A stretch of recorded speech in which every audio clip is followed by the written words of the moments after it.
When your wife asks you to buy a new bed because the old one squeaks and keeps her awake, you never suspect the real reason is completely different.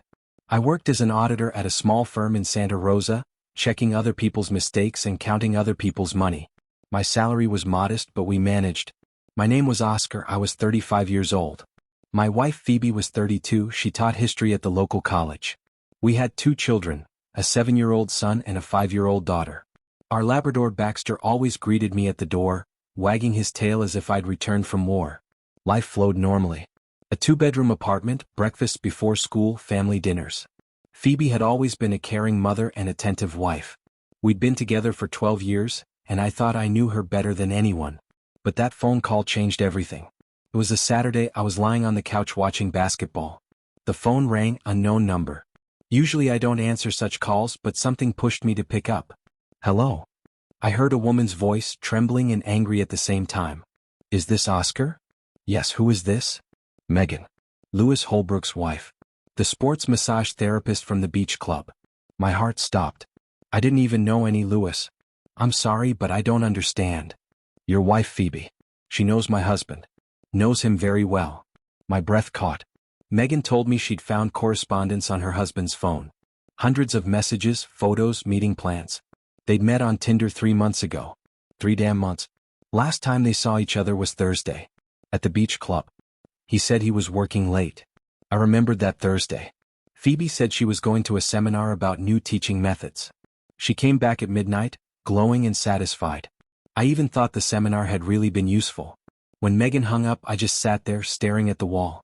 Baxter came over and put his muzzle on my lap as if sensing something was wrong. Phoebe was in the bedroom helping the kids with homework. I could hear her laughter, her soft voice. How could she? But I needed evidence. Not just the words of an angry stranger's wife. I couldn't just accuse her based on one phone call. The next day I called my old friend Marcus. We'd studied together at university, and now he was in private investigations, tracking down debtors, checking job candidates. I asked him to follow Phoebe. Oscar, are you sure? He asked. Just do it, please. The next 2 weeks were hell. I pretended everything was normal, kissed Phoebe goodnight, played with the kids, walked Baxter. But inside I was burning. Marcus sent me photos. Phoebe near the beach club. Phoebe meeting a tall, muscular man. They hugged, kissed right on the street as if they didn't care about the whole world. But the worst was the video.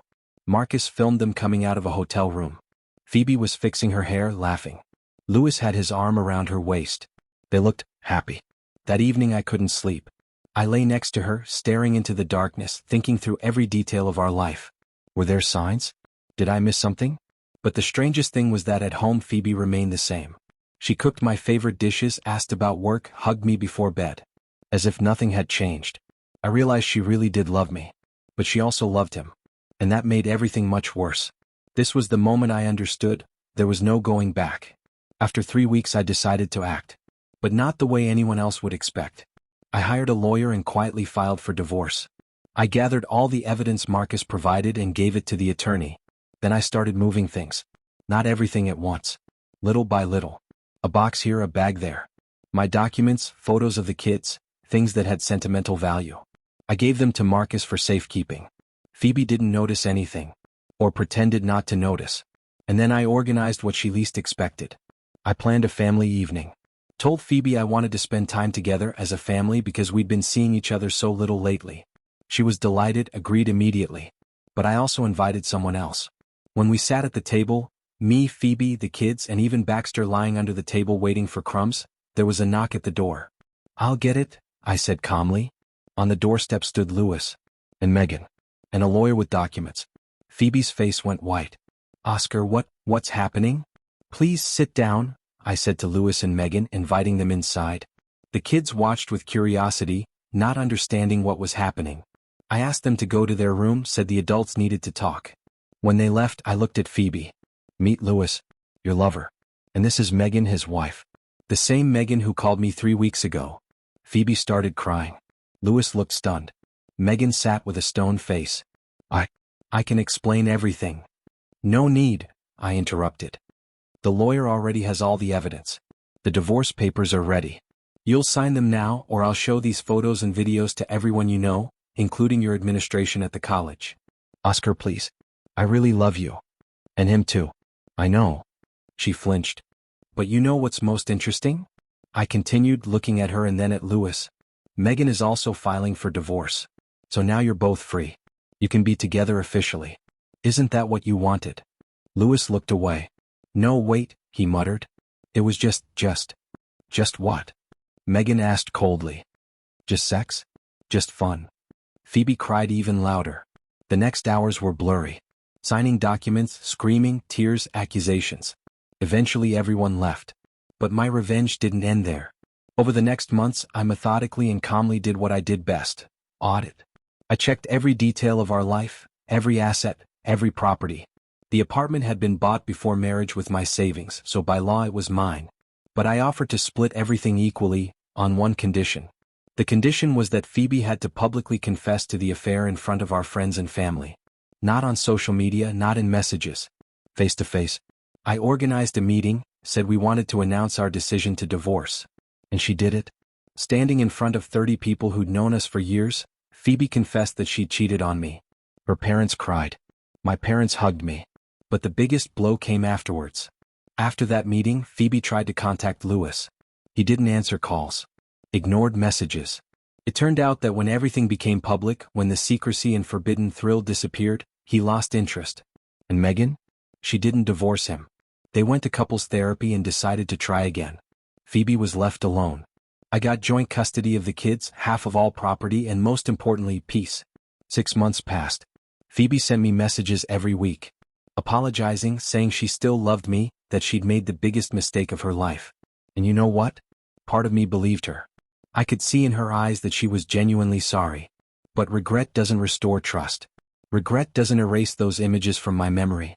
One evening she came to me. The kids were with me for the weekend, playing in their room. Baxter, as always, greeted her enthusiastically. Dogs don't understand human mistakes. Oscar, she said quietly, I know I don't deserve your forgiveness. But the kids, they're suffering. They ask why we're not together. I looked at her. Saw the woman I once loved more than anything. The woman I dreamed of growing old with, of grandchildren, of a long happy life. What do you want from me? I asked. One more chance. Not for me. For them. I was silent for a long time. Thought about everything that had happened. About the pain, about the betrayal, about those long sleepless nights. But I also thought about the children's laughter when we were together. About how they asked when Mom would come back forever. About how Baxter whined at the door waiting for her.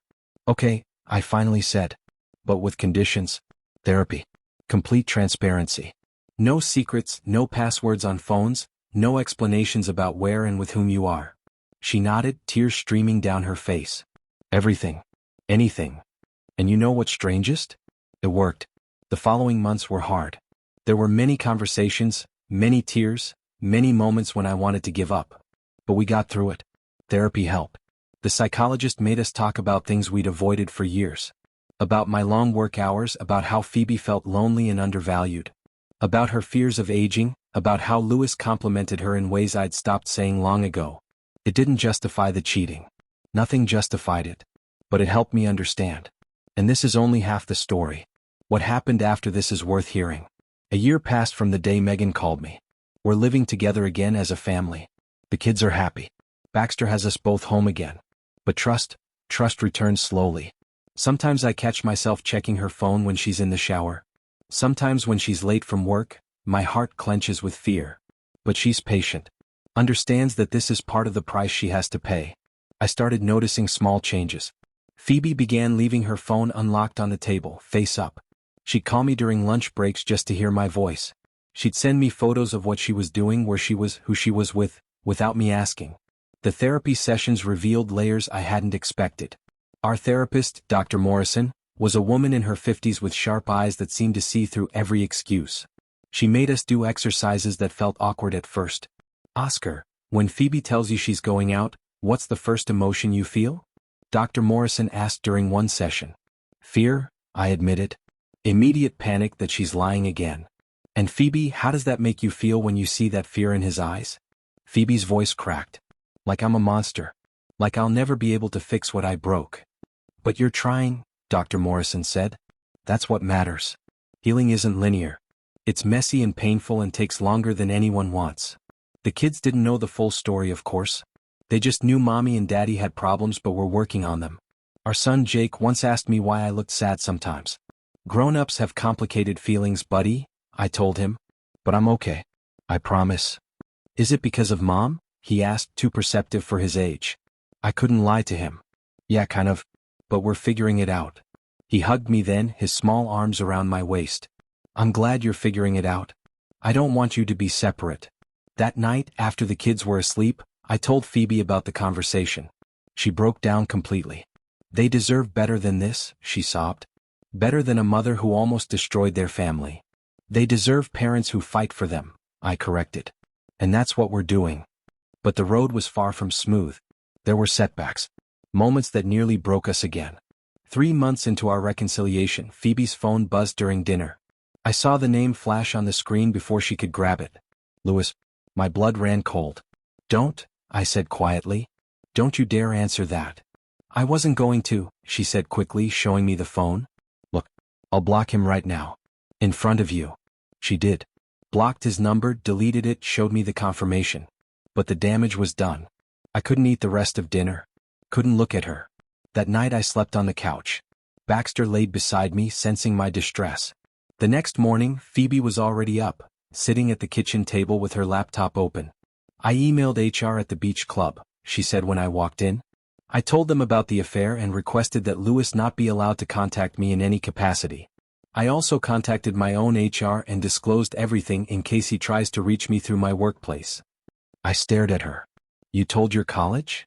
Before I continue, please pause the video and subscribe to the channel so you don't miss any new interesting stories. Thank you. Yes. I told them everything. That I had an affair, that it's over, that I'm working on my marriage, and that if anyone named Louis Holbrook tries to contact me, they should notify security. You could lose your job. I don't care, she said, and I believed her. I care about us. About proving to you that I'm serious. She didn't lose her job.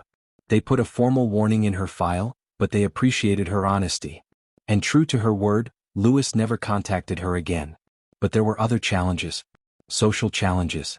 Our friend group had split down the middle. Some people supported us, admired that we were trying to work things out. Others thought I was a fool, that once a cheater, always a cheater. One of my oldest friends, Ryan, took me out for beers 6 months into the reconciliation. I'm going to be real with you, he said. I think you're making a mistake. Thanks for the vote of confidence, I said dryly. I'm serious, Oscar. What she did, that's not something you just get over. You're going to spend the rest of your life wondering, doubting, hurting. Maybe, I admitted. But I'm also going to spend it with my kids in a stable home. I'm going to spend it with a woman who's genuinely remorseful and doing everything possible to make amends. That's worth something. Is it worth your peace of mind? I didn't have an answer for that. The final that surprised even me came almost a year after we'd gotten back together. Phoebe planned a surprise for our anniversary. Not our wedding anniversary, but the anniversary of the day we'd decided to reconcile.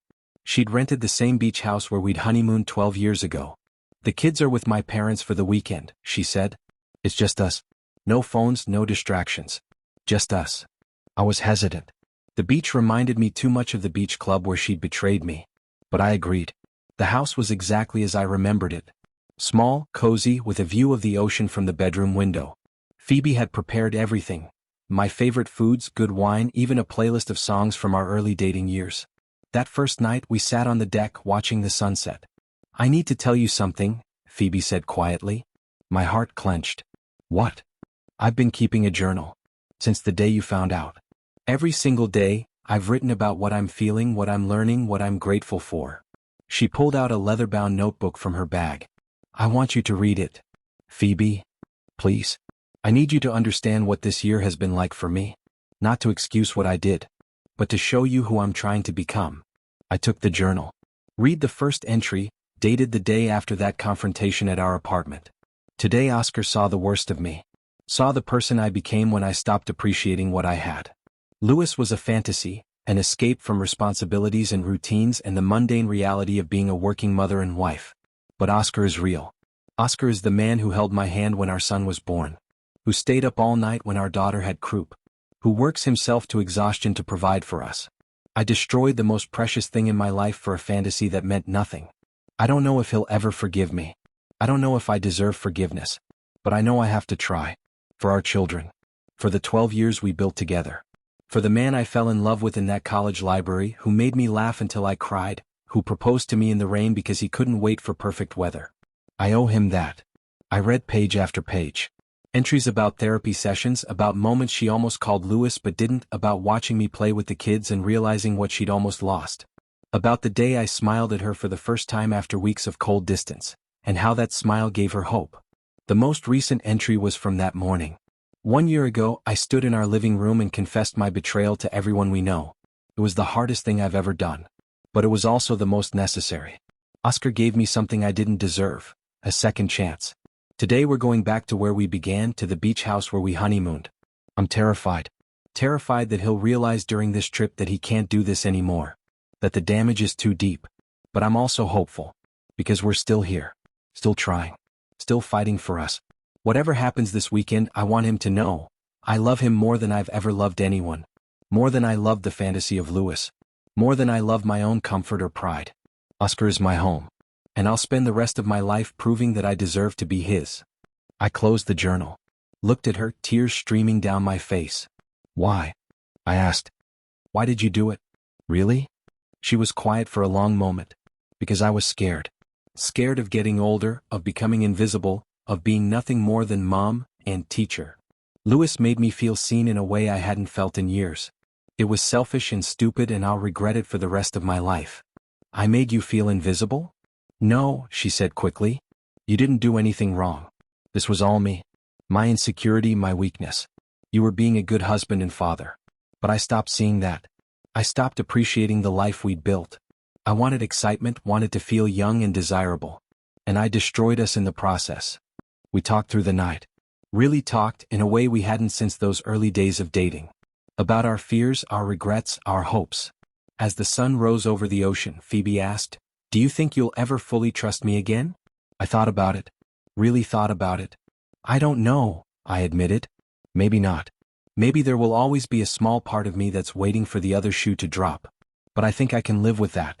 Because the alternative, life without you, without our family intact, that's worse. You won't guess how this all ends. We stayed at the beach house for 3 days. No phones, no outside world, just us. We talked, we cried, we laughed, we made love for the first time in over a year, gentle and tentative and full of both pain and healing.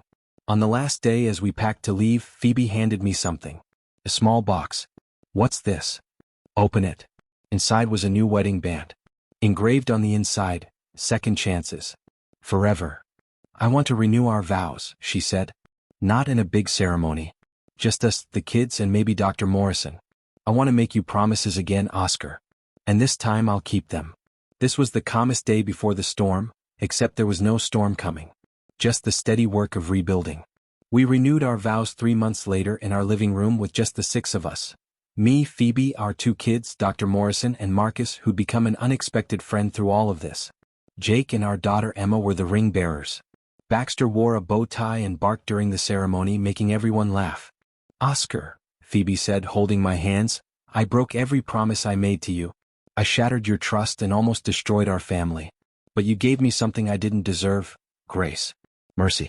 A chance to prove that people can change, that mistakes don't have to define us. I promise you now, in front of our children and the people who helped us through the darkness, that I will spend every day earning your trust. That I will be the wife you deserved all along.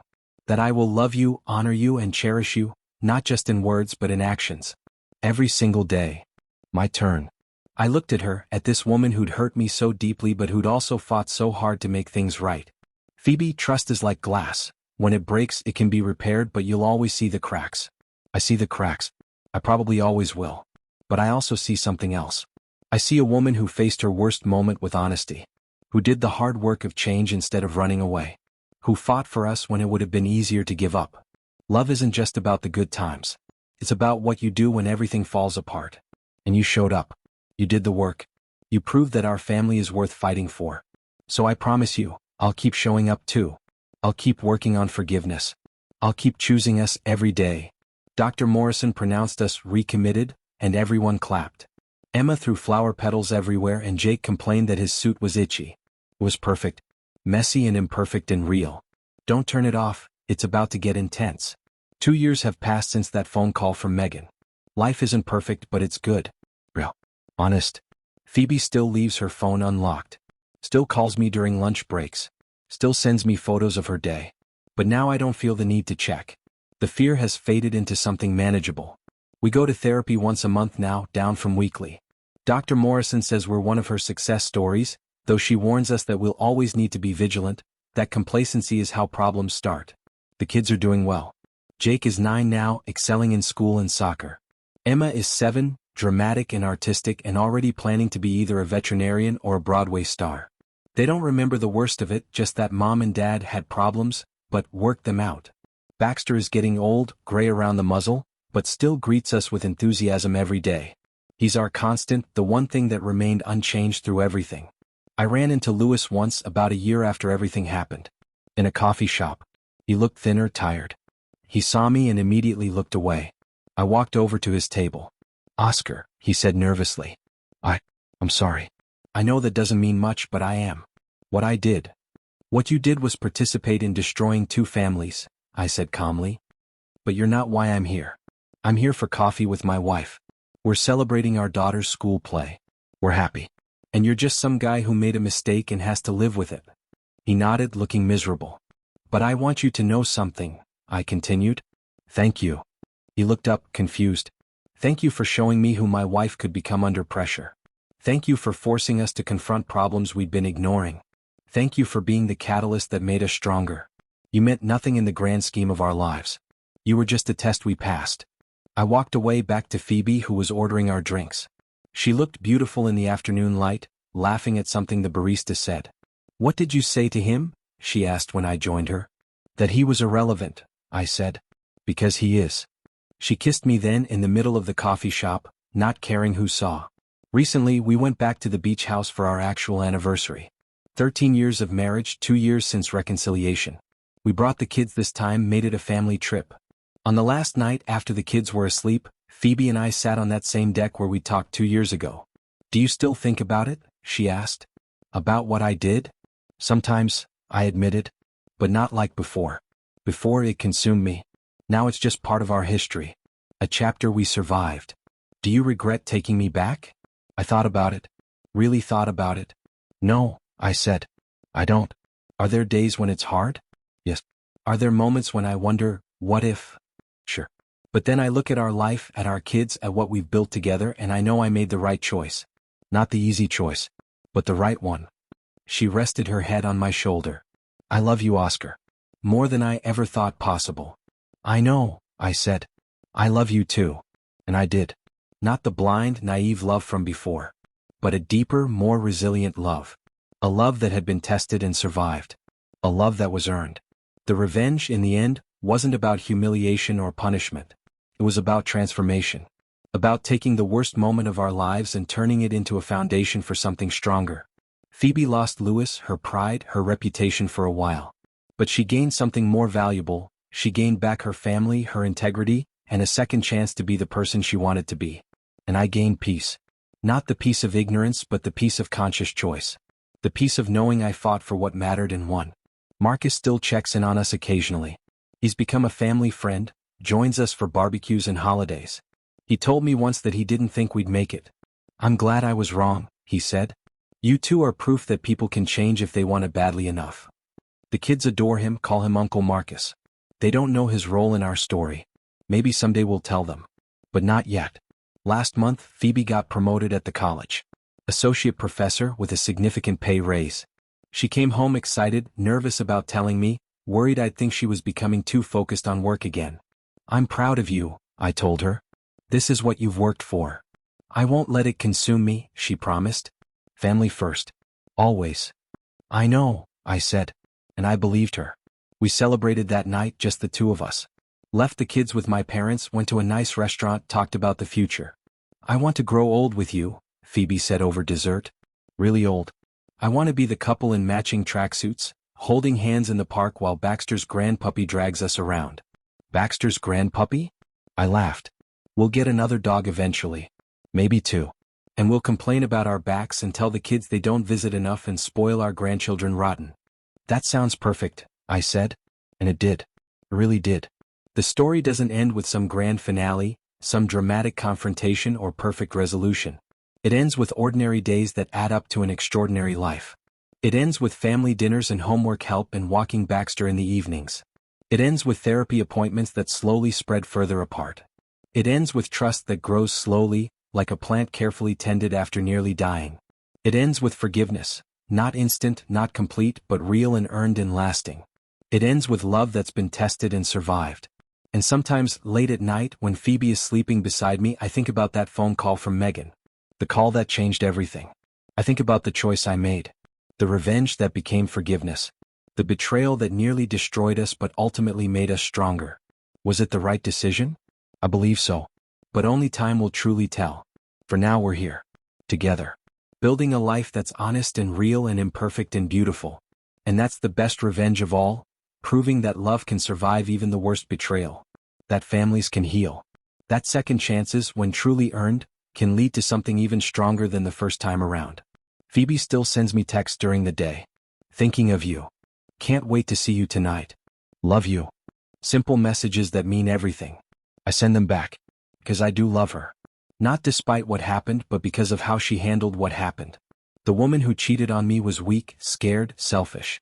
The woman lying beside me now is strong, courageous, selfless. They're the same person but also completely different. And I'm different too. More careful, yes. More guarded. But also more appreciative of what I have, more present, more committed to not taking our life for granted. We both learned that love isn't something that just exists. It's something you have to choose, every single day. Sometimes multiple times a day. And we choose it. We choose each other. We choose our family. That's our story. Messy and painful and ultimately hopeful. A story of betrayal and revenge and forgiveness and second chances. A story that's still being written one day at a time. YouTube may no longer suggest my channel to you, so subscribe to it to receive new interesting stories. You will also help the channel grow and improve the quality of its content. The screen now displays a playlist with other interesting stories that you can listen to. You can also write in the comments what stories you would like to see on the channel.